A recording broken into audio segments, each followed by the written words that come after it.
તે ગભરાઈ ગયા.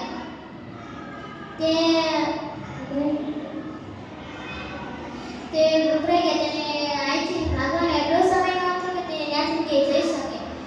કનુને ઝાડ પર ચડતા આવડતું હતું કે કનુ ઝાડ પર ચડીને ઝાડ પર ચડી ગયો. મનુને ઝાડ પર ચડતા ન આવડતું હતું. તે વિચારમાં પડી ગયો. મનુને એકાએક યુક્તિ સૂઝી. મનુ જમીન પર મતદાનની જેમ સૂઈ ગયો. રીસ આવી તેના પાસે ફરવા લાગ્યો અને તેને સૂતું. મનુ પોતાનો શ્વાસ રોકી ચૂપચાપ હળવા વગર આરામ કર્યો. તેને રીસ આવી તેના આસપાસ ફરવા લાગ્યો. તેને સંભળવા લાગ્યો. તે ચૂપચાપ પડવા રહ્યો. રીસ ચાલી ગયું.